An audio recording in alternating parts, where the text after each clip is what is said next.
მოგესალმებით მეგობრებო, ეს არის პოლიტიკის ეკო და რა თქმა უნდა დღეს ახლა მთელი სოფლიო მისშერებია ახლო აღმოსავლეთის რეგიონს. ირანში განხორციელდა უპრეცედენტო სამხედრო ოპერაცია, რომელიც გაცდა რა თქმა უნდა სამხედრო ოპერაციის ფარგლებს და გადაიზარდა და უყურებს როგორ იზრდება ის მასირებულ კონფლიქტში. დღევანდელი ჩვენი ეპიზოდის სტუმარია გიორგი მდივანი, უკვე მეორედ ჩვენს პლატფორმაზე. მადლობა სტუმრობისთვის და დავიწყოთ იმით, რომ ზოგადად რა ტიპის კონფლიქტთან გვაქვს საქმე. ესეთი რაღაცა ახლა რომ ჩასულიყო ერთი ძალა და პოლუსი და ლიკვიდირება მოეხდინა მეორე სახელმწიფოს, ესე იგი პოლიტიკური უმაღლესი ეშელონებისა, ისტორიაში ძალიან მცირეა რა, ესეთი მაგალითები და რა ტიპის კონფლიქტთან გვაქვს საქმე ირანის შემთხვევაში. მოგესალმები, გიორგი, მივესალმები მაყურებელს. ძალიან რთული კონფლიქტია და ყოვლის მომცველი რა, არ არის ეს არც უბრალო ომი, არც უბრალო სამხედრო ოპერაცია, ეს ყველაფერს ცდება ამას და უკვე მეორე ომია, ხო? მეორე წელიწადის განმავლობაში შაშან 12 დღიანი ომი იყო. ეხლა 12 დღეზე ბევრად დიდხანს გაგრძელდება. ესეთი პირი უჩანს და შეიძლება ამან მოიცვას არა მხოლოდ არაბეთის ნახევარკუნძული და რაღაცა პირობითად სპარსეთის ყურე, არამედ მთელი მსოფლიო შეარყიოს. ამ შეტყევაში გულისხმობ არა მხოლოდ უშუალოდ საომარ მოქმედებებს, არამედ ამ საომარი მოქმედებებიდან გამოწვეულ ენერგოკრიზისს, მერე ინფლაციას და ეკონომიკურ კრიზისს, იმიტომ რომ ჯერჯერობით ისეთი აღმავლობით მიდის ყველაფერი, რომ ამას ექნება ესეთი დომინოს პრინციპი. პანდორას ყუთი გახსნა ისრაელმა და შეერთებულმა შტატებმა, დონალდ ტრამპმა და ნათანიაჰუმ. ეს ისრაელის დიდი ხნის სურვილი იყო, რომ ირანის წინააღმდეგ მასობრივი სამხედრო ოპერაცია დაიწყოთ და თვითონ ნათანიაჰუს სიტყვებია. ჩვენ არაფერს არ ვიგონებთ, რომ მე ყოველ 40 წელიო ამაზე ვოცნებობდი რაღაცა ესეთი რაღაცა განაცხადა მას შემდეგ, რაც ერთობლივად დაარტყეს ირანს. თან ირანი რო დავაკვირდეთ მაქსიმალურად ცდილობდა ამ ომის თავიდან არიდებას რა. ამ ომის თავიდან არიდებას ჯერ კიდე ყასემ სულეიმანის სიკვდილიდან, უბრალოდ მკვლელობიდან, მერე უკვე შარშან ამ 12 დღიანი ომის შედეგად, როდესაც მთლიანად გენერალიტეტი ამოუხოცეს. ანუ ეს პირდაპირ ომი იყო და ამის მიუხედავად მაინც ისეთი ქმედებები განახორციელა მაქსიმალურად იქ აფრთხილებდა შეერთებულ შტატებს ბაზების დაბომბვაზე, რომ იქ იმათ ხალხი გაიყვანა, მსხვერპლი რო არ მოყოლოდა და მაქსიმალურად ცდილობდა ომის თავიდან არიდებას, დეესკალაციას.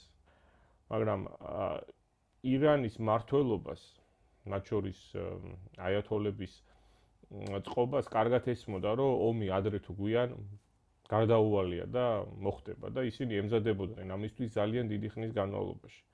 ეხლა ხანდახან რომ საუბრობენ, რომ რატომ არის ირანი ესეთი მილიტარისტული, რატომ არ მოახდინა მან თუნდაც იმ თავისი ფინანსური სახსრების რაღაცა გადათამაშება და სამხედრო წარმოების მაგივრად რატო არ ააყავა ეკონომიკა. როგორ უნდა გაეკეთებინა ეს, როცა პირდაპირ ისლამური რევოლუციის მოხდენის შემდეგ ჯერ აიღო და შეერთებულმა შტატებმა სადამ ჰუსეინი მიუქცია და 8 წელი მიმდინარეობდა ის ომი 1980-დან 1988 წლამდე. ეს პირდაპირ იყო შეერთებული შტატების მიერ მხარდაჭერილი მაშინ სხვათა შორის სადამ ჰუსეინი. ეს იყო პირველი ისეთი საკმაოდ სერიოზული და დამღლელი და გამომფიტავი ომი. აი ამ ყველაფრის მერე ესეთი, იქამდე აღარ წავალ ხა შორის ისტორიას აღარ მივყვები, იქამდე რა იყო მოსადეყი, იქამდე კიდე რა ვიცი. მაგას დაუბრუნდები ჩვენ მეორე მსოფლიო ომამდე ხო როგორ გადაინაწილეს ბრიტანელებმა და რუსებმა ეს ან შორის აგვიყვანს. აი ხა შედარებით ეს ბოლო 30-40 წელი რო ავიღოთ, ანუ ქვეყანამ იცოდა, მათ შორის აიათოლებმაც, რომ მათ უტევენ და ისინი არიან სამიზნეში. შემდგომ ეს ატომური იარაღის თემა. ობამას დროს დაიდო ხელშეკრულება ობამაც კმაყოფილი იყო ირანული მხარეც რომ ვენაში არ მოხდებოდა ასე ვთქვათ ატომური იარაღის შექმნა და ყველაფერი ნორმალურად მიდიოდა 2018 წელს ტრამპი გამოვიდა იმ ხელშეკრულებიდან და ობამას ბრალი დასდო რომ ზედმეტად რბილი ეს არის პირობები იყო და ამიტომ არ მოიწონა მას. ავიღოთ ახლა მივყვეთ ისევ რა თანმიმდევრულად და იმათ ლოგიკას მივყვეთ. შარშან როცა დაბომბეს ფორდო და მიწასთან გაასწორეს ბიორით გამოვიდა და ყველა ამბობდა პირველ რიგში ტრამპი მერე ჰექსეტი რომ ირანის ატომური პროგრამა არის ლიკვიდირებული, განადგურებულია, ერთმანეთს ულოცავდნენ ნათანიაჰუ ტრამპი, მოკლედ დიდი დღესასწაული ჰქონდათ. ანუ თუ ატომური პროგრამა გაანადგურეს, ეს არანაირ საფრთხეს არ წარმოადგენდა. მაშინ რაღაც რისთვის დაჭირდათ ეს ესეთი ტოტალური ომი, რასაც ეხა ჯერ კიდე არ დაქოქილა, მაგრამ როგორც დაიქოქება და მიიღებს ტოტალური ომის სახეს ეს. მაშინ რა შეაწყობდათ? რა შეაწყობდათ? ისრაელის დიდი სურვილი იყო ეხა, რომ ეს აღიარა კიდევაც რუბიომ აღიარა. მიუხედავად იმისა, რომ აი იქ ნეთანიაჰუმას თქვა, რომ სხვადასხვა მიზეზები დასახელდა, რომ ორ კვირაში შექმნიდა ატომური იარაღსო, ეს ინფორმაცია მივიღეთო. ну ჩვენ თუ გავიხსენებთ ნეთანიაჰუს განცხადებას, ლამის ყოველ წელს ყველა ქვეყანაზე მაგას ამბობდა თან. ყოველ წელს ირანზე განსაკუთრებით საუბრობს, რომ აი ორ კვირაში, აი ორ თვეში 90-იანი წლებიდან 90-იანი წლებიდან აქედან მოყოლებული ნეთანიაჰუ მუდმივად აი ამ რაღაცა მიზეზს ასახელებს, რის გამოც უნდა განხორციელდეს ეს სამხედრო ინტერვენცია და ну ის ამბობს, რომ სიკვდილი ისრაელს, როდესაც ირანი ამას ესე იგი პოლიტიკის დოქტრინად აქცევს, ჩვენს ვალდებულები ვართ თავი დავიცვათ და ამატებს ამ ატომური იარაღით манипуляციის საკითხს და სულ ამას იმეორებდა.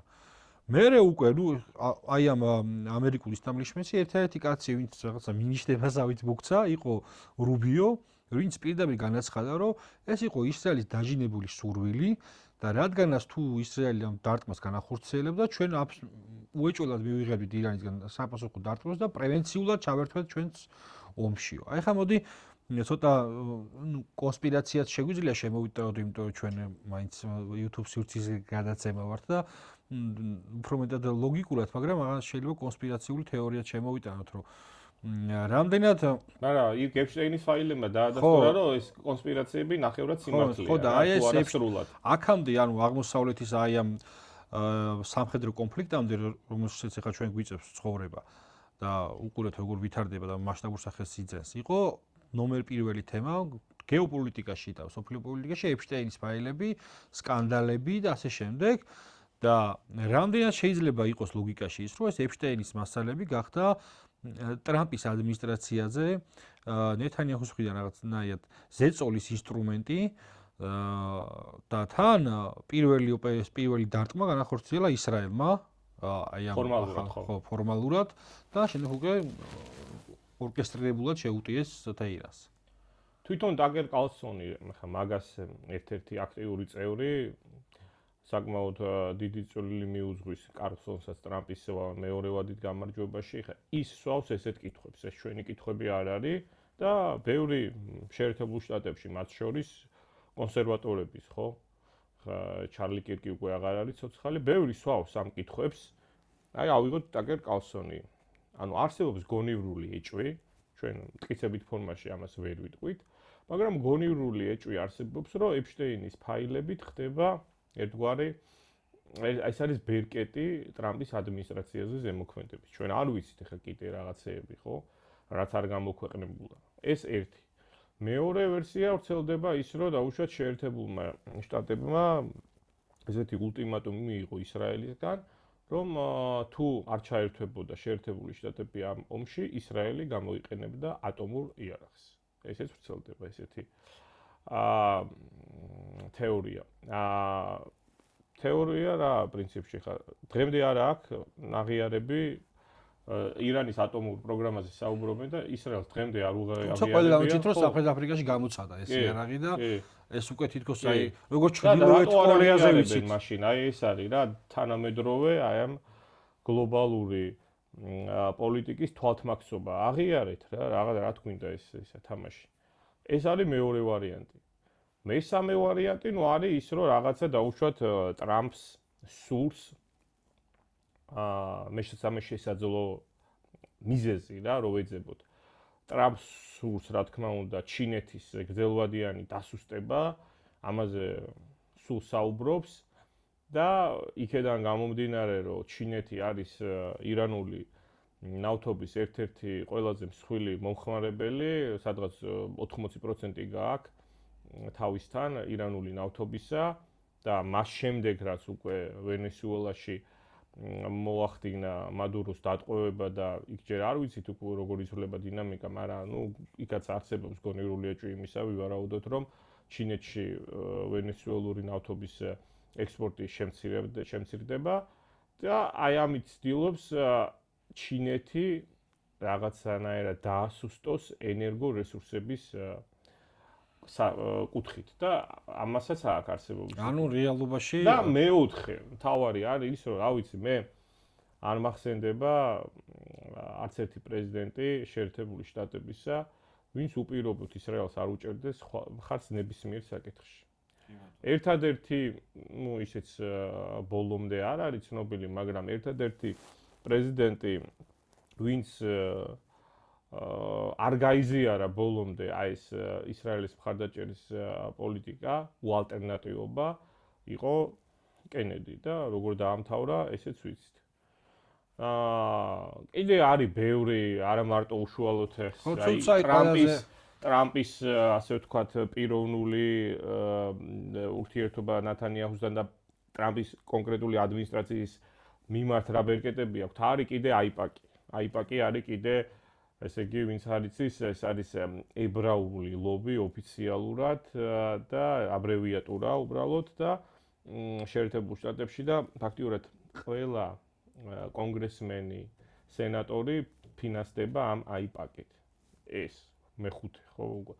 მეექვსე არის კიდე რაღაც კულტურული მდგენელი, რომ იქ მოკლედ განსაკუთრებით აი ამ კონსერვატიულ ამორჩეველში არის ის, რომ ესეთი ესე იგი მიდგომა, რომ ისრაელი არის რჩეული ერი და მოკლედ ჩვენ ყველა ვარიანტში, ყველაფერში მათ უნდა დაუჭიროთ. ანუ ბევრი და შეიძლება ალბათ ერთობლიობაში ყველაფერი. კი ბატონო, თუმცა აი ყველაზე გამოკვეთილად ჩვენ აი რაც სახეზე გვაქვს, შეიძლება ვივარაუდოთ ერთი, რომ ჩინეთის შეკავების გეოპოლიტიკური ამოცანა, ასევე ისტორიული სამართლიანობის აღდგენა, იმიტომ რომ შეერთებული შტატები ზოგადად დასავლეთი როგორც გეოპოლიტიკის პოლუსი, დგენელი საერთაშორისო პოლიტიკისა და ესე იგი გლობალური პოლიციელი, ესე რომ ვთქვათ, რთულად იტანს მისი გავლენის სფეროდან ქვეყნების ესე იგი გასვლას და რაღაც სუვერენული პოლიტიკური თამაშის თამაშს. 79 წლიდან მოყოლებული თავიდან კი უჭერდნენ ისინი აითოლას რეჟიმის მხარს, თუმცა მე უკვე როგორც კი მიხვდნენ, რომ მისი დაჭერა და აი ირანული სუვერენიტეტის შორიდან ცქერა მათ გეოპოლიტიკურ ბიზნესს დააზიანა და მას მერე უკვე აქტიურად ცდილობენ, რომ ჩვენ გავიხსენოთ სადამ ჰუსეინს, რომ მხარი დაუჭერეს და ასე შემდეგ. ხო, ანუ ამ ორბიტაში დაბრუნება ის მესიჯი იმისა, რომ ყველანი დაიჯებით, ვინც არ გაიზიარებს ჩემი თამაშის წესებს. და რა თქმა უნდა, ეს ეპშტეინის მაგალითი. ეპშტეინის ფაქტორი, რომელზეც ალბათ მომავალში ძალიან ბევრი დაიწერება, იმიტომ რომ აი ამ ომის პროცესში მე ალაგ-ალაგ შეხვდა ნიუსები, რომ იქ ტერაბაიტიანი ინფორმაცია წაიშალა პარალელურად. ერთ-ერთი ცნობილი ებრაელი ესე იგი ბლოგერის ისიც შეხვდა, რომ როგორც კი ეპშტეინის მასალე ნახა საზოგადოებამ ატყდა ხმაური, პარალელურად ორი ომი დაიწყო ირანისა და იქით ავღანეთი-პაკისტანის ომიო და ყურადღება გაამახვილეთ იმაზე, როგორ თამაშობენ გლობალისტები პოლიტიკურ სცენაზეო. თუმცა, ის მიზეზი გასაგებია, რომ ჩინეთი ახსნეთ შეაკავონ, ეპშტეინის ფაქტორიც ვივარაუდოთ, რაღაცა მიზანი მაინც საჭირო იყო იმის ფონზე, რომ აი მაგალითად შეერთებული შტატების მოსახლეობის აბსოლუტურად დიდი ნაწილი ამ ომის წინააღმდეგია, ზოგადად ისინი ომების წინააღმდეგები არიან და 23% უჭერს მარტო მხარს. 23% და გარდა ამისა, ის იდეოლოგია რა იდეოლოგიისთაც მოვიდა, ხო? Make America Great Again და ამერიკულ გამოწვევებზე კონცენტრირება აბსოლუტურად არ შეესაბამებოდა ასეთი ტიპის რეაქციას. თვითონ აქვს ნათქვამი, რომ არავითარ შემთხვევაში ობამა რასულელიაო, რომ ეხლა შეიძლება ირანთან ომი დაიწყოს. და შორის საგარეო საქმეთა მინისტრმა დადო ეს ტვიტი, ესე იგი ტრამპის ნათქვამი ობამას ადმინისტრაციაზე და ეხლა უკვე რაქმედებებიც გაიზიარა. და მე რა მაინტერესებს, რა შეიძლება იყოს კონკრეტული მიზანი, იმიტომ რომ ამ ოპერაციას მოყვებოდა ესე იგი გამოწვევები და ამაზე გენშტაბი აფრთხილებდა. ბევრი ესე იგი ანალიტიკური სტატიაც დაიდო, ნიუსების გავრცელდა, რომ ეს ომი შეიძლება იყოს ამერიკისათვის კატასტროფული გეოპოლიტიკური შედეგების მომტანი და შეიძლება იყოს ბოლო პერიოდი იმისა, რომ შეერთებული შტატები დომინირებს ახლო აღმოსავლეთში, იმიტომ რომ ეს ირანი არ არის ასეთი სახელმწიფო, რომლის ლიდერის მიუხედავად თან აგრეთვე ის უნდა გავითვალისწინოთ, რომ სანამ ოპერაცია დაიწყებოდა, ირანმა დაამტკიცა გეგმა უმაღლესი პოლიტიკური და სასულიერო ეშელონების ლიკვიდაციის შემთხვევაში, როგორ მოხდებოდა ძალაუფლების გადანაწილება. იმათ რაღაცნაირ წინასწარ იცოდნენ, რომ შეიძლება გარდაუვალი ყოფილიყო ეს პროცესი და ვერ დაეცვათ თავი. რისკი იმისა, რომ ომი მიიღებდა გლობალურ ხასიათს და მოახლოებული შუალედური არჩევნების წინ თან ესეთი რისკი, რამდენად ადეკვატურად აფასებს ამ შემთხვევაში შტატების მოქმედებას, რა უნდა წამოიღოს, გამარჯვებად გააცაღებს იმას, რომ ალი ხამეინი ლიკვიდირებულია? საკმარისი იქნება ეს იმისთვის, იმიტომ რომ ეხლა ჩვენ ხედავთ, როგორ მასირებულად ბომბავს ირანი იგივე ბაჰრეინს, იგივე ემირატებს, საუდის არაბეთს. დღეს გავრცელდა ინფორმაცია, რომ თურქეთის მიმართულებით ნასროლი ბალისტიკური რაკეტა თურქებმა ჩამოაგდეს და თქვა, რომ ის აქტიურად არ უჭერს მხარს ისრაელის რეჟიმს, ერდოღანი იცის, იმიტომ რომ გაცხადებულად აქვს, თან აქვს რამოდენიმეჯერ ნათქვამი, რომ შემდეგი შეიძლება თურქეთი იყოს, მოკლედ, იმიტომ რომ ის ეწინააღმდეგება ასე თუ ისე ამ მის გეოპოლიტიკურ მიზნებს. ნახეთ კვიპროსის მიმართულებით გასროლი ბალისტიკური რაკეტა, ხა იერუსალიმი და თელ-ავივი მუდმივად იბომბება, მიღებულოს მასშტაბებს და იცი რა, ალი ხამეინის ლიკვიდირება და მე წავედი და ისრაელის მარტო დატოვება ბუნებრივად ესე არ გამოათა, როცა დაიდო მონაცემები და 800 მილიონამდეა დახარჯული უკვე რაც 2 მილიარდამდე. ხო, 800 მილიონი პირველ დღეს 24 საათში. და ეს თანხები მზარდი იქნება. რა შეიძლება იყოს გამარჯვების რაღაცნაირად საზომი აი ამ კონფლიქტში, რომ როგორც ამბობს, რამოდენიმე ხანში დაამთავროს თვეში. ჩვენ უბრალოდ ხანდახან გონია ხოლმე, რომ მათ ყველაფერი აქვთ გათვლილი რაღაც მრავალსვლიანი კომბინაციის სახით და ის არ არის ეს. მით უმეტეს ამ შემთხვევაში. და ისტორიული წარსულიც ამას გვიჩვენებს, რამდენი ომი დაიწყეს ესე ახლო აღმოსავლეთში, ვიეტნამში და გავიდა 8-9-10 წელი და სამარცხვინოც წაუგიათ და თუნდაც ერაყში, თუნდაც სირიაში, ავღანეთში, კარგად გამოჩნდა, რომ შეერთებულ შტატებს არ აქვს რაღაც გრძელვადიანი სტრატეგიული ხედვა აი ამ რეგიონის. ზოგადად კი ახლო აღმოსავლეთში აშკარად ხდება. ეს ხდებოდა იმ პრეზიდენტების დროს, რომლებიც უფრო მეტად ითვალისწინებდნენ დაუშვათ რაღაცა მრჩეველების მოსაზრებას და ზოგადად ერთიან პოზიციას. ტრამპი ამ შემთხვევაში უფრო დამოუკიდებელია, უფრო იმპულსურია და უფრო ჯიუტიც არის, ხო, რაღაცეებში. ამიტომ ჩვენ არ უნდა გქონდეს იმის წარმოდგენა, რომ ეხა იქ ამერიკელებს აქვთ იმის ხედვა, აი რა უნდა უქნან ირანს, ხო, აი როგორ შეუძლიათ ომის მოგება. ეს ომი ალბათ იქნება ერთ-ერთი ყველაზე დიდი შეცდომა შეერთებული შტატების საგარეო პოლიტიკის ისტორიაში. კარგი იქნება, რომ ეს ომი ხვალვე დამთავრდეს და ჩემი ვარაუდი არ გამართლეს, მაგრამ მე ესე მგონია. ყველა, აბსოლუტურად ყველა, აი კისინჯერი, ბზეჟინსკი, აი ეს ყველაზე დიდი ამერიკელი იმპერიალისტებიც და გეოპოლიტიკის მდგენელები, ხო, არქიტექტორები და თეორეტიკოსები და პრაქტიკოსებიც ეხლა რამდენი ხო, კისინჯერის მონაწილეობა აქვს მიღებული ყველაფერში. ისინი წერდნენ პირდაპირ, რომ კისინჯერი სხვადასხვა ერაყის ომს თავიდან ხარს უჭერდა, მაგრამ მე აღიარა, რომ ცდებოდიო და ირანზე ორივე და ყველა, რა ვიცი, ამბობდა ცალსახად, რომ სრულმასშტაბიანი კონვენციური ომი ირანთან იქნება დამღუპველი. დამღუპველი რატო იქნება ეხლა? დამღუპველი იმიტომ იქნება, რომ ეს ერთ ქვეყანასთან ომს გაცდება, ეს უკვე სხვამდგენელი იქნება. აქ არის უკვე რელიგიური ომი, აქ არის კულტურული ომი. აქ არ არის ჩვეულებრივი მარტო კლასიკური ომი, ეკონომიკური ომია. ეხლა როდესაც ესე დემონსტრაციულად კლავენ შიიტების და უმაღლეს წარმომადგენელს და ირანის უმაღლეს სასულიერო პირს. არა რიგით გენერალს, ან თუნდაც პრეზიდენტს, ან საგარეო საქმეთა მინისტრს, არამედ რელიგიურ პიროვნებას. რა თქმა უნდა, ეს შეიძენს უკვე რელიგიური დაპირისპირების ნახეთ გამოვლენა ჩვენ პაკისტანში აქციები იყო ერაყში. ეს ირაკში. ჯერ დასაწყისია, ეს არაფერი არ არის იმასთან შედარებით, რაც იქნება. ყველა სერიოზული ანალიტიკოსი ამას წერს, რომ ეს გლობალური უსაფრთხოების რისკებს ზრდის, ეს ტერორიზმის რისკებს ზრდის მთელ მსოფლიოში, იმიტომ რომ ბევრი ქვეყანაა ისეთი, ხო, სადაც იგივე ხაც ევროპაშიც დაიწყო გამოსვლები. ამას მოყვება ღმერთმა არქნას, მაგრამ ტერორისტული აქტები. ამას მოყვება ძალიან სერიოზული დაპირისპირება, რაც გაცდება ირანის ტერიტორიას უკვე გაცდა კიდევაც. ამას მოყვება აგერ ენერგოკრიზისი, ჰორმუზის სრუტე ჩაკეტილია.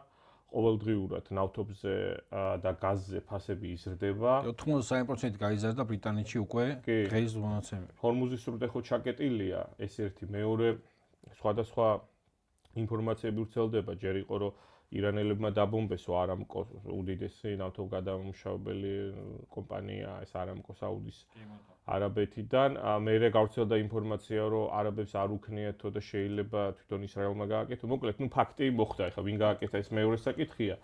იბომბება უკვე კაცოლმა თქვა, რომ მოსადის აგენტები იყვნენ, სავარაუდოდ. ნავთობგადამამუშავებელი ქარხნები იბომბება, რაც კიდევ უფრო გაამძაფრებს ეკონომიკურ. აი დღეს ახლა სანამ აქ მოვიდოდი, წავიკითხე, რომ ყატარმა დახურა ასე იგი გაზის გათხევადების მოკლედ ეს ის რა ქვია ქარხანა. რა თქმა უნდა, ევროპას უკვე დაარტყა. ევროპაში გაზის ფასი 50%-ით გაიზარდა, უკრაინელებსაც სუდათ აქვთ საქმე, ირიბად შეიძლება რაღაცა რუსებისთვის მომგებიანი იყოს ამ ენერგორესურსებზე ფასების ზრდა და ისევ ამ თემას რო დაუბრუნდეთ, ანუ აი გამოვუშვა მართლა პანდორას ყუთი უკვე არის გახსნილი და სადამდე შეიძლება ეს წავიდეს უკვე მართლა არ ვიცით რა. შეეძლოთ რა თქმა უნდა, ანუ პრინციპში ატომური თემაა და არაფერი მსგავსი რო არ იყო, საბაბიც კი კაზუსბელი ეს უკვე ცხადია. მათ სურდათ პირველ რიგში აი ესეთი სამხედრო ავანტიურა ქვია ამას რა. თან იმის გათვალისწინებით, რომ ეს ალი ხამენეი მოკლეს ფაქტიურად მოლაპარაკებების პროცესში რა. ეგეთი თან ალი ხამენეის სიკვდილთან ერთად მოკლეს მისი ქალიშვილი, შვილიშვილი, სიძე. კლიანად ხო ამაზე. ოჯახი ანუ ეს დაუწერელი კანონია, აი გუშინაც თქვი მე, რომ რაღაცა მოლაპარაკებების პროცესში, რავი, აი ვესტფალის ზავი რაც დაიდო იმის მერე, ეს ამას აკეთებდნენ აი ევროპელი მეფეები რომ მოიწოდნენ ხომ ფეოდალებს და ამოწყვიტავდნენ. აი ევროპელი კოლონისტები რომ ჩადიოდნენ ამერიკის ასათვისებლად, აი ადგილობრივ ინდიელებს რო ჟლეტდნენ, გენოციდს რო უწყობდნენ, აი მაშინ ჩადიოდნენ ხოლმე აი ესეთ რაღაცას, რომ აი მოლაპარაკების პროცესში ძალიან უღირსი და რავი მუხანათური და რაღაც რა ვიცი, ამას გამართლებაც კი არა, აი ესეთ ფორმით რა. ანუ მოლაპარაკების პროცესში მოლაპარაკებას იყენებენ იმისთვის, რომ ესენი ერთად შეკრებილიყვნენ და მერე ერთიანად დაებომბათ რა. ესეც ხო ეხლა ეს კაცი 86 წლის. ალი ხამენეი, აი ეხლა რიგითი აკაცუკი და რიგითი ლიბერალი ცოტა შეიძლება ვერ გაიგოს უცებ რა. ანუ ამან არჩია ესეთი ღირსეული სიკვდილი, ამან არჩია ის, რომ აი ეს შესულიყო შიიტების ისტორიაში და მათი წარმოდგენით საკმაოდ ისე წამებულად აღიარეს და აღიარებენ კიდევ ისე უკვე მის მოღვაწეობას და სიცოცხლეს სულ სხვა ახსნა და სულ სხვა იერი მიეცემა ამით, რომ აი ეს მოწამეობრივად წავიდა ამ ქვეყნიდან რა, ბუნკერში ჩასვლა არ შეეძლო.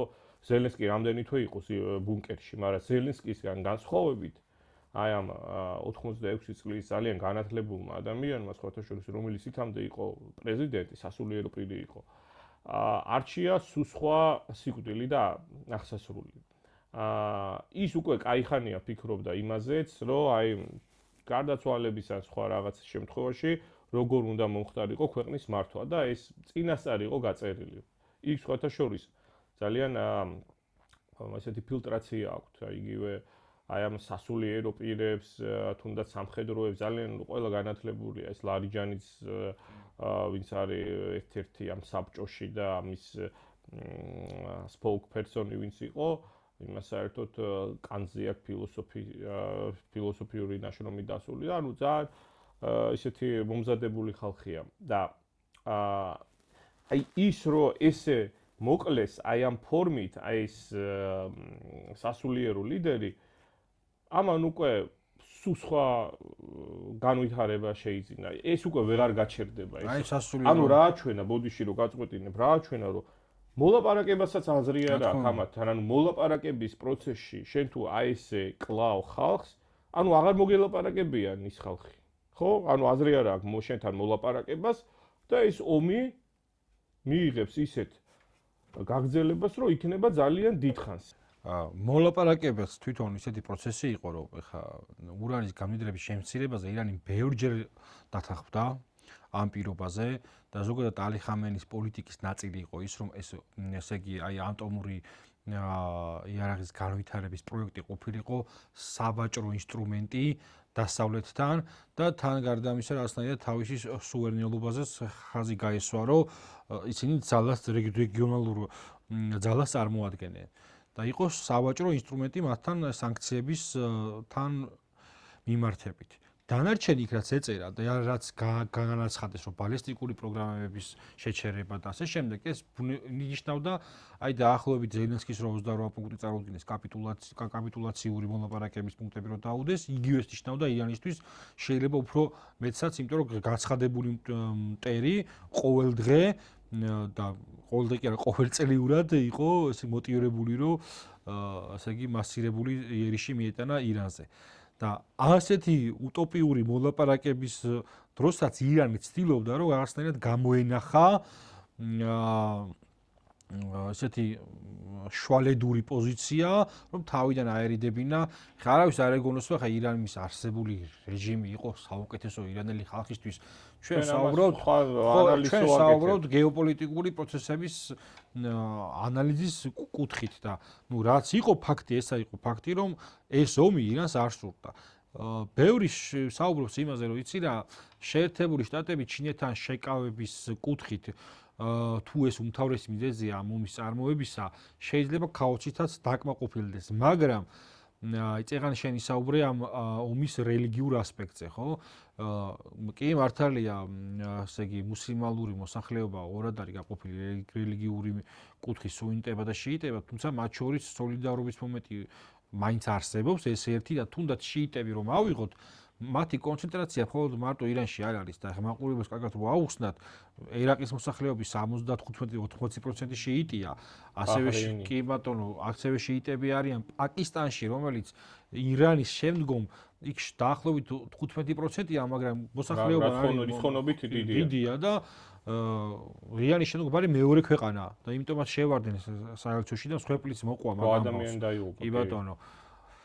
ინდოეთი მათ შორის იქაც 10-15%-ამდე მერყეობს და ეს მასა დაახლოებით 200-300 მილიონზე მეტია სხვადასხვა გაანგარიშებით. ანუ აქ რელიგიური ასპექტი ფართოვდება. მათ შორის აზერბაიჯანი.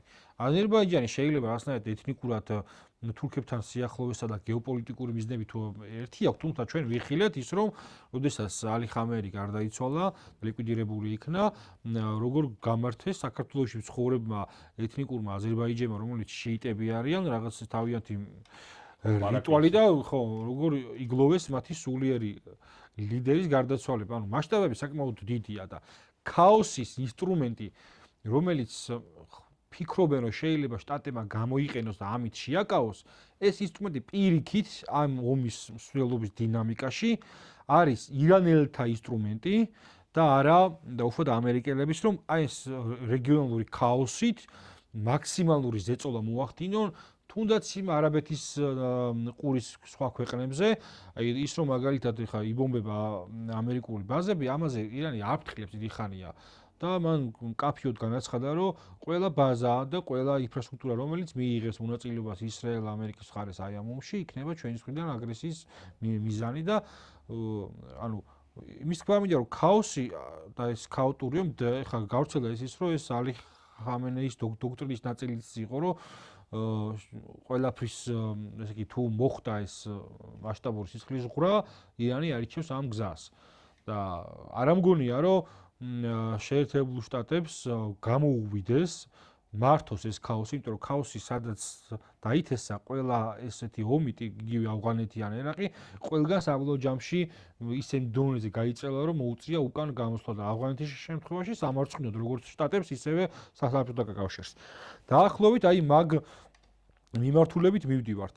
რაც შეეხება ეკონომიკას, ხო, ეხლა ჩვენ ვახსენეთ ნავთობის ფასის ზრდა.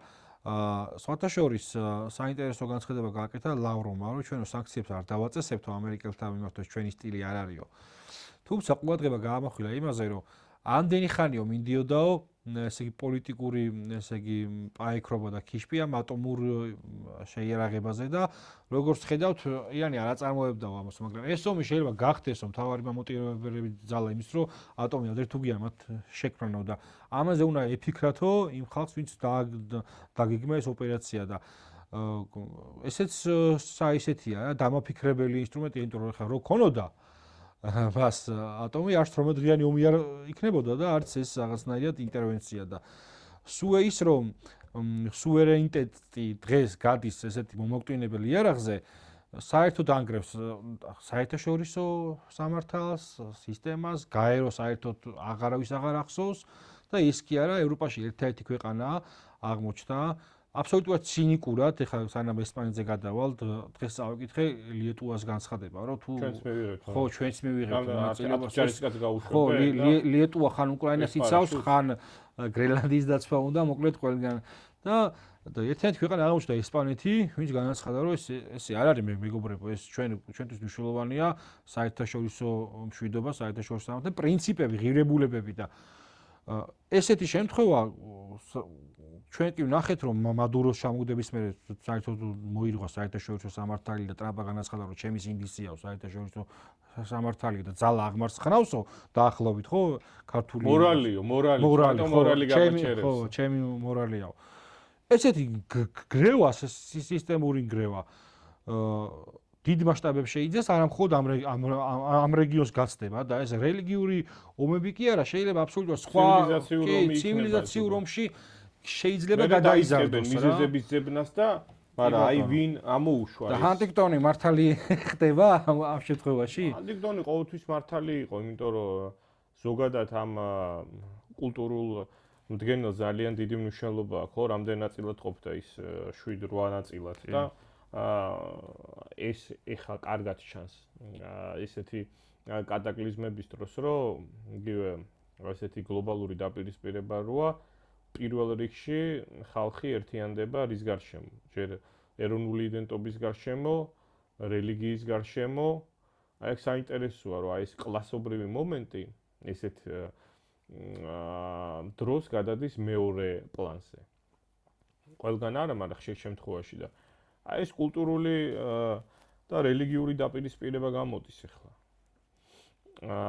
ჰანტინგტონის გარდა ბევრი ამბობდა მაგას და რატო ახლა ესპანეთი რატო ცდილობს რომ არ გამოაყენებინოს საკუთარი სამხედრო ბაზები. ჯერ ერთი ახლოს არის უფრო.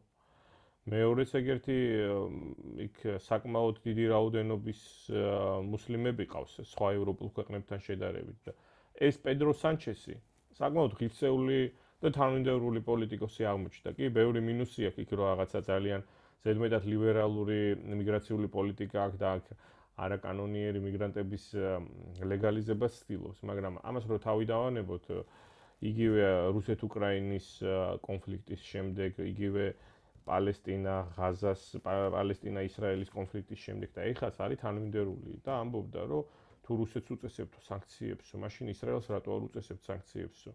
ეხაც ანალოგიურად ამბობს, რომ ეს არის საერთაშორისო ნორმების უხეში დარღვევა და არავითარ შემთხვევაშიო არ მივცემთო შეერთებულ შტატებსო ჩვენი ბაზების გამოყენების უფლებას. მე ტრამპი დაემუქრა, რომ მაშინო სკოტ ბესენს თხოვა, რომ დაუწესეთო ამათო მაღალი ტარიფებია. მერე განაცხადა ეხლაც დაემუქრა. მერე განაცხადა თუ მოგვინდება მაინც გამოვიყენებთ. ეხლა მეორე მხრივ აქეთ კიდე რუსეთი უსამძიმრებს რა ვერაფერ ანუ ძალიან ამორალურიაო იმის დაღუპვაო.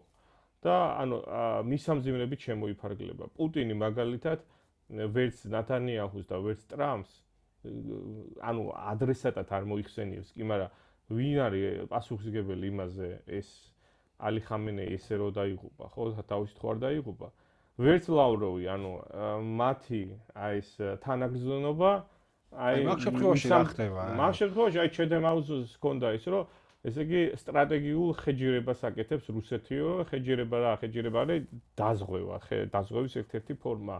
რომ ვაიდა მისთვის სასიკეთოდ განვითარდეს მოვლენები, შემთხვევაში ნავთობის ფასის ზრდა, ხო, და მთლად არ გაიფუჭოს ურთიერთობა ებრაელებთან სულერიდება რუსეთი ამ ურთიერთობის ხო, ანუ მე კიდე გაგახსენებ შარშან 1 წლის წინ, არ ვიცი ნანახი აქვს თუ არა, ტრამპს კითხა ერთ-ერთმა ჟურნალისტმა რა, აი იმ ომის დროს 12 დღიანი ომის დროს ალი ხამენეი რომ მოკლანო, თქვენი რეაქცია როგორი იქნებაო? პუტის. ხო, არც კი მინდაო მაგის მარც კი მინდაო მაგის წარმოდგენაო. შესაბამისად, ეხა შეუძლია უკვე წარმოდგენაც, მაგრამ ეხაც არა აქვს ადეკვატური პასუხი. ანუ კიდევ ერთხელ რას ვადევნებთ ჩვენ თვალს, რომ შენი თავის გარდა არავის იმედი არ უნდა კონდეს რა. და ირანელები ამას ათვიცნობიერებდნენ და ხვდებოდნენ და იმიტომაც ემზადებოდნენ, რომ ეს დღე ადრე თუ გვიან დადგებოდა, იცოდნენ მათ კარგად რა. ვიღაცეები ეხა იმას როითონ რომ განიცდიდნენ იქ ერთი თვის წინანდელი დემონსტრაციების დროს, რომ ხალხს იჭერდნენ და კლავდნენ. ზუსტი ციფრი არ ვიცით, მაგრამ რო განიცდიდნენ და პირველ დღეს სკოლა დაბომბეს, სადაც 170 თუ უკვე 180 ბავშვი გოგონა დაიღუპა.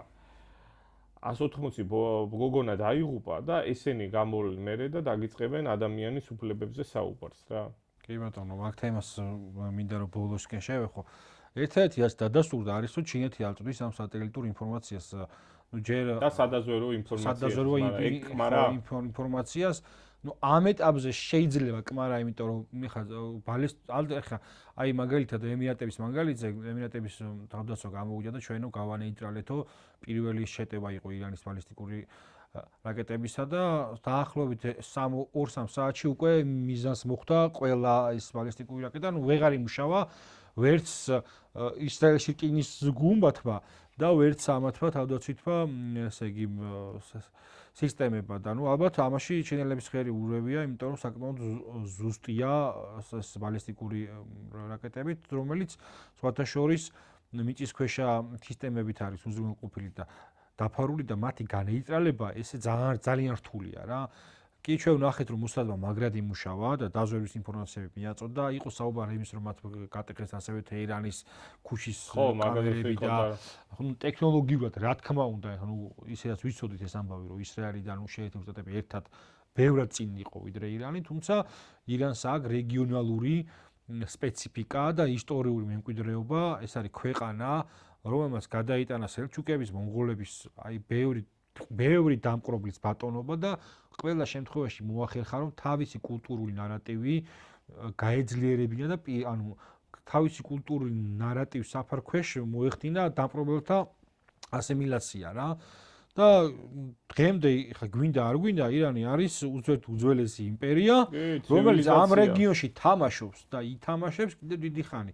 მიუხედავად იმისა, შეიძლება ამ ომმა კატასტროფული შედეგები მიიღოს ასე მსხვერპლის მხრივ, მაგრამ მათი დანებება ბევრს ეგონა, რომ იცი აი ამ ომის შემდგომო დემონსტრანტები გამოვლენ და აიღებენ ხელში იარაღს. სხვათა შორის დღეს გავრცელდა ამბავი, რომ ქურთებსთან მიმართების შეერთებული შტატები ცდილობს რომ მოლაპარაკება აწარმოოს და შეიარაღოს. ეს სცენარი რამდენად რეალისტურია, რომ იქ ეთნიკურმა ჯგუფებმა ქურთები არიან, ბელუჯისტანში ბელუჯები არიან, პაკისტანთან სიახლოვეშიო, აი ეთნიკური მცირე ამ საჯარისო ნაწილების შეიარაღებით კიდევ უფრო მომეტად მოახდინოს ზეწოლა ირანის ესე იგი ადმინისტრაციაზე და ხელი შეუწყოს მათი დემონტაჟის პროცესს. თან იმის პარალელით, რომ ქურთების გაძლიერება გეოპოლიტიკური წინააღმდეგობაში მოდის ერდოღანთან და თურქებთან. ერთადერთი დასაყრდენი შეერთებული შტატებისთვის და ისრაელისთვის არის ქურთების შეიარაღება სახმელეთო ოპერაციის მომზადების კუთხით, მაგრამ კი, ეს შესაძლებელი არის თეორიულად ქურთებიც ამას დათანხმდებიან, იმიტომ რომ ისინი უკვე ძალიან დიდი ხანია თურქეთის, სირიის, ერაყის და ირანის ტერიტორიაზე იბრძვიან რაღაც თავისი დამოუკიდებლობისთვის, თვითგამორკვევისთვის, მაგრამ აი ამ 4 ქვეყნიდან ყველაზე სუსტი პოზიციები მე რაც მახსოვს, ქურთებს ჰქონდათ სწორედ ირანში. იქ სირიაში და ერაყში მით უმეტეს აი ესეთი ომის დროს იქ უკვე პირდაპირ აიარაღებდნენ და იქ სხვა მოცემულობა იყო და ამ მოცემულობაში ეს მე ნაკლებად წარმომიდგენია. ისინი სხვა თვითცნობიერებენ ახლა რომ დაუშვათ ეს ირანისთვის არის ეგზისტენციალური ომი ყოფნა არ ყოფნისთვის, გადარჩენისთვის და შესაბამისად ისინი თვითცნობიერებენ იმას რომ შეერთებული შტატები და ისრაელი მათ გამოიყენებს პაიკებად და შეიძლება ძალიან ცუდად დაამთავრონ. ეს რო არ გააკეთოს ახლა ამერიკამ და ისრაელმა, მაშინ გამოდის რომ თავისი ძალებით უნდა დაიწყონ სახმელეთო ოპერაცია, რაც ეგ სახმელეთო ოპერაცია ისრაელმა შეიძლება დაიწყოს აი ლიბანის მიმართულებით ჰეზბოლას ნეიტრალიზაციისთვის. ეხლა ჩვენ ისიც ვნახეთ რომ პროქსი ძალები გააქტიურნენ რა. იემენი და ჰუსიტებმა დაიწყეს ასე იგი იერიშები, ჰეზბოლა ჩაერთო ამ პროცესში, თუმცა შესუსტებულები არიან ახლა ეს პროქსი ძალები, ბევრად ვიდრე აქამდე იყვნენ რა. და ნუ ისრაელმა შეიძლება დრო იხელთოს რაღაცნაირად და მოახდინოს იქ ჰეზბოლას ნეიტრალიზაცია, თუ შესწევს ამისი ძალა, და ნუ შეიძლება ეს იყოს რაღაცა სტრატეგიული ნუ ხომ მოახდინა შარშან პეიჯერების პროგრამა რომ კი განახორციელეს და რო ააფეთქეს. თუმცა მაინც არიან ხა რაღაცა გაწმინდოს ბოლომდე ხა ისრაელის და მანდ როგორ ჩვენ ვიცით ღაზაძეც აქტუალიზაცია მოახდინა და ბოლოს გაწმინდა მთელი რეგიონი თავის მშვიდობიანი მოსახლეობიანად. ხო, აი მანდ როგორი ის არის, რომ ისინი ერთს მოკლავენ, მეორე ჩანაცვლდება რა და მერე გამოდის რომ დაუსრულებელი ომია ეს. პრაქტიკულად დაუსრულებელი ომია ხა ისრაელის ასე იგი გაჩენის დღიდან იქ რეგიონში. იმიტომ რომ ეს იყო პოლიტიკური ავანტურა, ეს იყო ესე იგი დასავლეთის მეკოორდინებული რაღაცნაირად გეოპოლიტიკური ბომბი. რა თქმა უნდა, არავის საწინააღმდეგო არ აქვს, რა თქმა უნდა, ადამიანებს შეუძლიათ მონახონ საერთო ენა და ეს საერთო ენა იყოს საკეთილდღეო მათთამი, თუმცა როცა მათ უკან გეოპოლიტიკური ხლართებია, იქ ეხა მედანში როგორ დავილაპარაკეთ, ამ მნიშვნელობა აღარ აქვს რა, სამწუხაროდ ეგეთი რეალობაა და მოდი საქართველოზე გადმოვერთოთ. რეგიონში, კავკასიას ჩვენ უყურებთ, რომ ჩვენს ჩრდილოეთით არის ომი, სამხრეთით არის ომი. ჩრდილოეთის ომის ხასიათი უკვე ჩვენ 4 წელია ვუყურებთ და რაღაცნაირად ადაპტაცია მოვახდინეთ. იქ რაღაც საფრთხეების ნეიტრალიზაციას მოვახდინეთ ასე შემდეგ. თან იქ მხარები ასე თუ ისე გაიჭედნენ, იმიტომ რომ ვერ ვხედავ ჯერ საით შეიძლება წავიდეს ესე იგი გამარჯვების მხარე და როგორ შეიძლება დასრულდეს იქ ომი, თუმცა ნუ ჯერჯერობით გაჭედილები არის. ახლა სამხრეთით ხედავთ დინამიკას, რომელიც ყოველ საათში ერთხელ იზრდება და მცირდება და ხედავთ ასევე რეაგირებას ჩვენს პოლიტიკურ ველზე. მე ნაკრებს სულ ვერ იდები ამ შიდა პოლიტიკურ პროცესების ანალიზს, თუმცა ეხლა იმდენად მნიშვნელოვანია, იმიტომ რომ ეხება უსაფრთხოებას, სტაბილურობას. აზერბაიჯანში დღეს გამოაცხადეს მობილიზაცია თავდაცვისა და შინაგან საქმეთა სამინისტროს საჯარისო და შეიარაღებული ნაწილების საზღვარი გააძლიერონ. თურქეთმა თავიდანვე თქვა, რომ ისინი მოახდინენ თუ ესეთი რისკების ქვეშ დადგება რეგიონი ტოლთა მიგრაციის ან ქურთების გაძლიერებისა, რომ ირანის საზღვარზე გადაწევენ პირიქით, ასე იგი იქ განათავსებენ ბლოკპოსტებს და არ შემოუშვებენ მოკლედ თურქეთის საზღვარზე პრობლემა არ შეიქმნას. და ნახეთ საქართველოში ხელისუფლების მისამძიმრება და რაღაცნაირად მაქსიმალურად ნეიტრალური მხარის დაჭერა, რომ იქ ისრაელსაც უთხრეს, აი ალი ხამეინისძეც მიუსამძიმრეს და ნახეთ ჩვენს ტელეეთერებში და რაღაცა იქ ესე იგი პოლიტიკურ სივრცეზე რაღაც ნაწილის აჟიოტაჟი, რომ აი ხამეინი ლიკვიდირებულია, ირანი გათავისუფლდება სიბრიყვე იმისი, რომ თითქოს ეს ომი რაღაცა ქალთა უფლებებისთვის დაიწყო და დემოკრატია გაიმარჯვებდა. და იმიტომ ქალთა უფლებებისთვის დაიწყო და მე 170 ბავშვი გოგონა იმიტომ დახოცეს კი ბატონო. და ხა ყველა ხვდებით რომ აქ არის დემოკრატიულ ღირებულებებზე და ლიბერალურ ღირებულებებზე. ხა ადამიანის თავისუფლებას ეთნიკურობა არ გააჩნია და ადამიანის სიცოცხლის წარმომავლობა არ გააჩნია. ორივე მნიშვნელოვანია, გინდა ირანელი იყოს, გინდა ისრაელის და გინდა ამერიკელი. მნიშვნელობა ამას არ აქვს, როდესაც შენ ამ ღირებულებას აი ჩვენ რას ვამბობთ, რომ მნიშვნელობა არ აქვს რაღაცა მშვიდობიანი მოქალაქის დაღუპვა ერთნაირად უნდა დაგმოს ადამიანმა კიევშიც, კარაკასშიც, თეირანშიც, რა ვიცი, მადრიდშიც, მოსკოვშიც და პეკინშიც. აი ამას თუ ადამიანი არ აკეთებს, ერთი რო არ არის თანმიმდევრული, მეორე არის მიკერძოებული, მესამე არის არასამართლიანი და მეოთხე ესეთ ადამიანებს არ აქვს ზოგადად იმის თქმის და ლაპარაკის უფლება და ესეთი ტონით დიდად ახლა მათი მორალი გასაგებია დარიგება რა. კი, მათი მორალი მე არ მაინტერესებს, არც მინდა მათ მორალის შეფასებაში შევიდე. უბრალოდ ეს არის მარტივი ფორმულა რა. აქ არის ვის მხარეც ხარ შენ. ისინი აი რაღაცა ამ როგორც აქამდე ხდებოდა ხო დემოკრატია იყო შეფუთული რაღაცა იდეოლოგია თავის დროზე რაღაცა ვიღაცისთვის საბჭოეთი იყო ესეთი შეფუთული იდეოლოგია ვიღაცისთვის თუნდაც ალი ხამენის შეიტური თეოკრატიული რეჟიმი ამათვის არის ეს და თავარი არის ვის მხარეს ხარ რა და ესე აი თუ არ მოწონთ ეს რელიგიური ფუნდამენტალიზმი და ის რაც ირანში არის აიათოლების წყობა მაშინ დასვან კითხვა, რატო მივიდა ირანელი ხალხი აი ამ წყობამდე? იმიტომ რომ პირველი ფერადი რევოლუცია და გადატრიალება სწორედ ბრიტანულმა და ამერიკულმა სპეცსამსახურებმა მოაწყვეს ირანში 1953 წელს, როდესაც ფანტასტიკური პრეზიდენტი ყავდათ სოციალ-დემოკრატი მოჰამედ მოსადეყი, რომელმაც უბრალოდ ბუნებრივი რესურსების ნაციონალიზაცია მოინომა და იქედან მიექვსი რაშუაშია და ბიპის გაყვანა. ოღონდ ფულს უხდიდა ეტაპობრივად.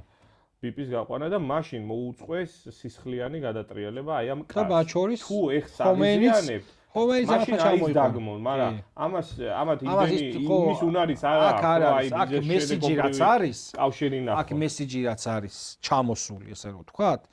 ეს მესიჯი ისტორიის რკევას არ ექვემდებარება. ეს მესიჯი არის ის, რომ გაძლიერდეს რაღაცნაირად მხარი დაუჭირონ სტრამელმა რო თქვა რომ აი ჩვენ მხარს დაუჭერთ და უკრაინის გამოცდილების შემოტენა უკრაინა ხა აქ აი თუ სხვა რეგიონში რეაგირება ქართული მხარის რეაგირება უბრალოდ აი ამ ოპოზიციური ფლანგის თუნდაც თავრობის როგორ შეაფასებდი შენ რა რისკებს შეიცავს მით უმეტეს ვახსენე ის რომ კომპაქტურად დასახლებულ ქვემო ქართლის რეგიონში სადაც ეთნიკური უმცირესობებთან შორის უმრავლესობას წარმოადგენენ შიიტი აზერბაიჯანელებმა მათ პარაგრესი გადაიხადეს და დააფიქსირეს პოზიცია რომ ჩვენთვის ეს სულიერი ტრაგედიაა და არა მხოლოდ ხაროთ რაღაცა კი არა ეწყინათ ეს არის სულიერი კატასტროფა მათთვის აი ამ რისკების ფონზე რამდენად ადეკვატურია და რა საფრთხებს შეიცავს რეაგირება მათ შორის ხელისუფლების რომელსაც მაქსიმალურად ნეიტრალური ხარი დაიჭირა და მათ შორის აი ამ ჩვენი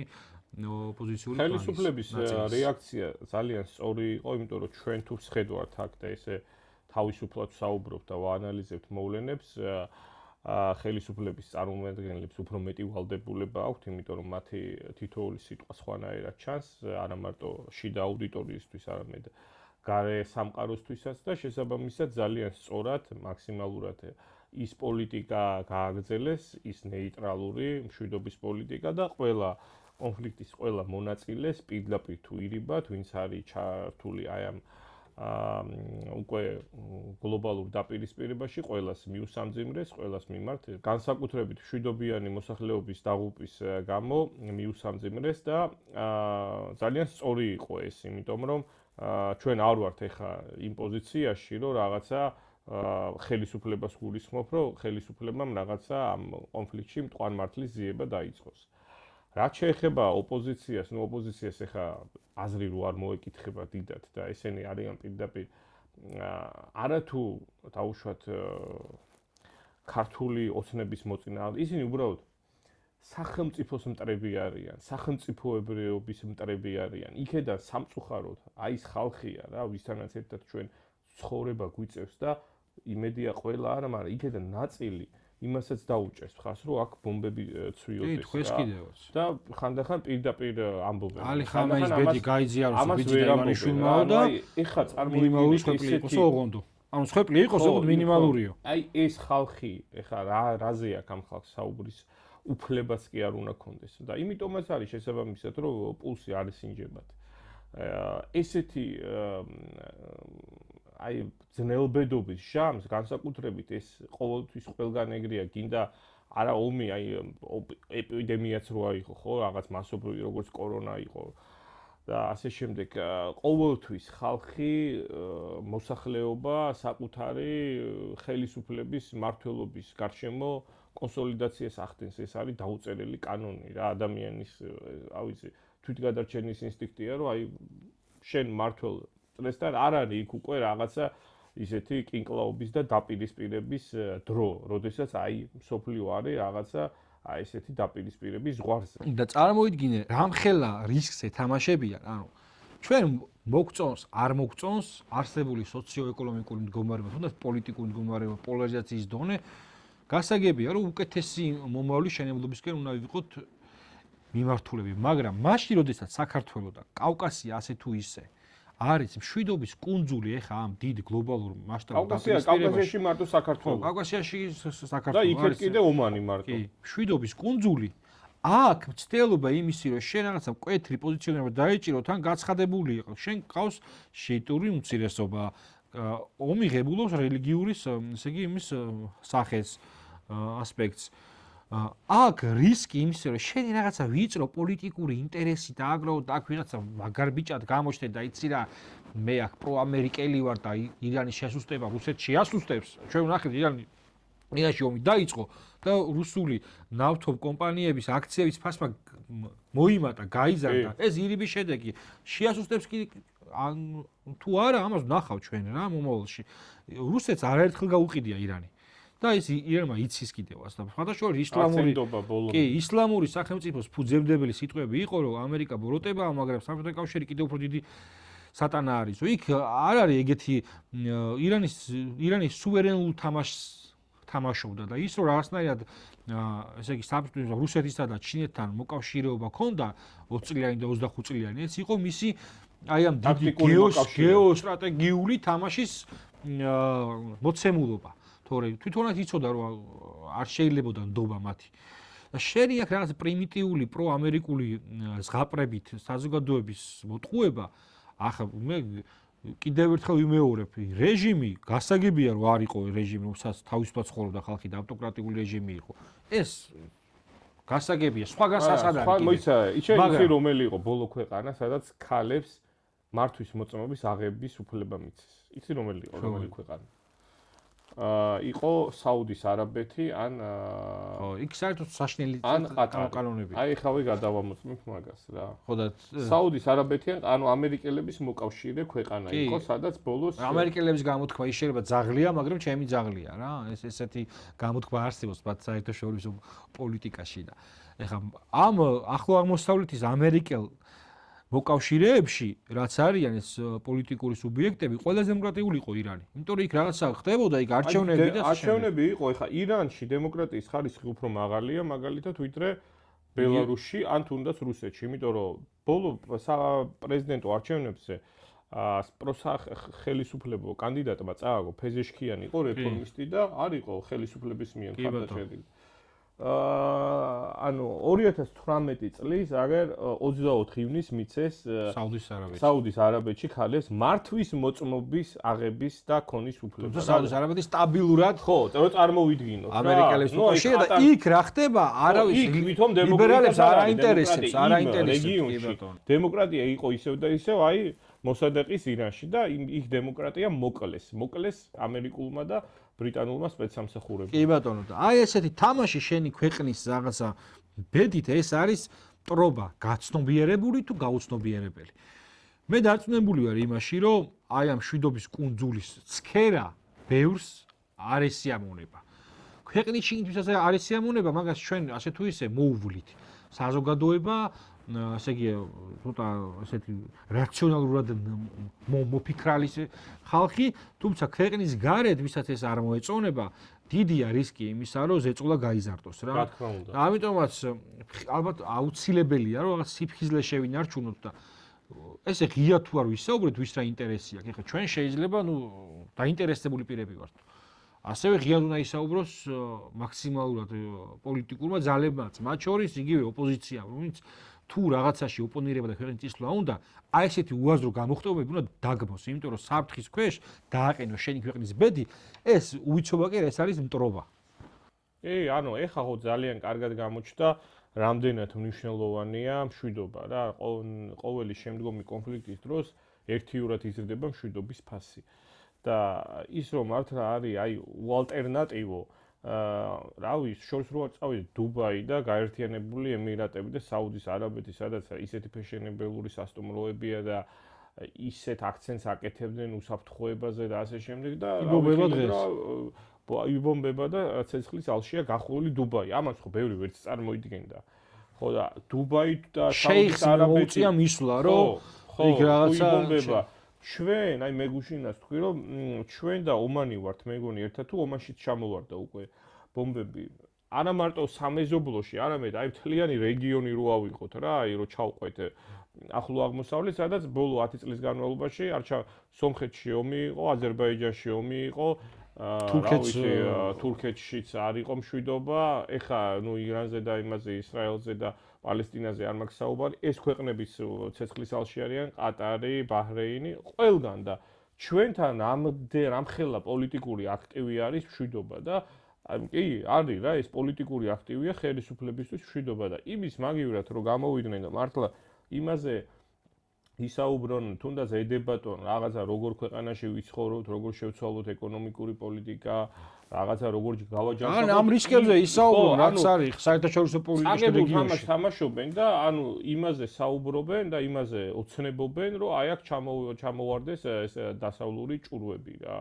აი ეს ის ხალხია და ჩვენ უნდა ვისაუბროთ, რომ მარტივი ენით ხალხს აუხსნათ, რომ აი პოლიტიკა არ არის რა, ისეთი რაღაცა, რაც მარტო რაღაცა წიგნებშია და რაზეც მარტო ლექციებს კითხულობენ. ეს თითოეულ ადამიანს ეხება. შენ შეიძლება იყო აპოლიტიკური, არ გაინტერესებდეს, მაგრამ დღის ბოლოს მაინც ყველას ეხება პოლიტიკა, იმიტომ რომ გადასახადებს იხდი, იმიტომ რომ შენ ყოფაზე შეიძლება აისახოს მაგალითად, აი იქ მიმდინარე მოვლენები, ისე აისახოს, რომ მე გაგიძვირდეს ცხოვრება. თან გაგძვირდება დარწმუნებული ვარ. ისევ და ისევ აი ეს ენერგო რესურსები და ბენზინი და გაზი არა მხოლოდ რაღაც საწვავის სახეობა, მთლიანად ნებისმიერი ეკონომიკური აქტივობა ამაზეა ერთ-ერთი შემადგენელი ნაწილი. ანუ ეს როცა იზრდება, ზოგადად ეკონომიკის ყველა სექტორი მერე იმას უძვირდება ხარჯები და აძვირებს პროდუქციას. ანუ ყველას ეხება და მშვიდობა მით უმეტეს ეხა. როგორც ამიტომ საუბარი და ისევ საუბარი და აი ამ ხილება მათ შორის რა, იმიტომ რომ გამოაშკარავება. არა მაქვს ინტერესი აი ამ საჯარო პოლიტიკის თელოპწიახის, უბრალოდ ესეთი რაღაცებს უნდა გაესვას ხაზი, რომ დაფიქრდი რა, აქ რეგიონი ფეთქდება, მართალი ხარ, ხა დუბაის სადაც რაღაცა ფეშენის და თანამედროვე მოდის ინდუსტრიაზე კითხულობდი, ხა რომ როგორ ჩაანაცვლა ევროპა ჩინეთმა და ახლო აღმოსავლეთმა უნდა დუბაიზე იყო საუბარი და იქ დოხაზე და ასე შემდეგ და ესეთი ფეშენელებულ ქალაქში რომ უკვე უსაფრთხოების პრობლემებია და ეს სიგნალია იმის ხა იქ როცა ეს თითოეული დღე იმათ იცი რა თანხები უჯდება თითოეული დღე აჟე რაღაცის წავიკითხე რომ ერთი წუთიო რა თანხას აი ერთი წუთის განმავლობაში როდესაც დუბაის აეროპორტი არის დახურულიო ერთი წუთის განმავლობაში თითოეული დღე რა თანხა უჯდებათ იცი და აი ეს ომი რომელიც მართლა ეხლა ჩვენ საუბრობთ კიდე ალბათ დარწმუნებული ტელეფონები რო ჩავართოთ ეხლა აქ ბევრი ნიუსი მოვა სადვინ რა ოპერაცია განახორციელა და ჩვენ ალბათ კიდე მოგვიწერს საუბარი ხამოთან იმიტომ რომ დინამიკა იზრდება მაგრამ ნუ დავამთავროთ იმითი რომ დაფასებული იქნას და ყოველი დღე მშვიდობისა რომელიც ჩვენს ქვეყანაშია და მოუფრთხილდეთ ამას და გადარჩენა ეს არ არის გადარჩენის ამოცანა, ეს არ არის ამოცანა, იცი რა, ეკონომიკური განვითარების და რაღაცა თუ ცოცხალი არ იქნები ეკონომიკური განვითარების აზრი არა. მათემატიკაში არის აუცილებელი, მაგრამ არასაკმარისი პირობა. აი ეს არის ჩვენთვის რა. ზოგადად ქვეყნისთვის. დღეს ამ მდგომარეობაში არის აუცილებელი, მაგრამ აუცილებელი პირობა. ამის გარეშე არაფერი არ იქნება.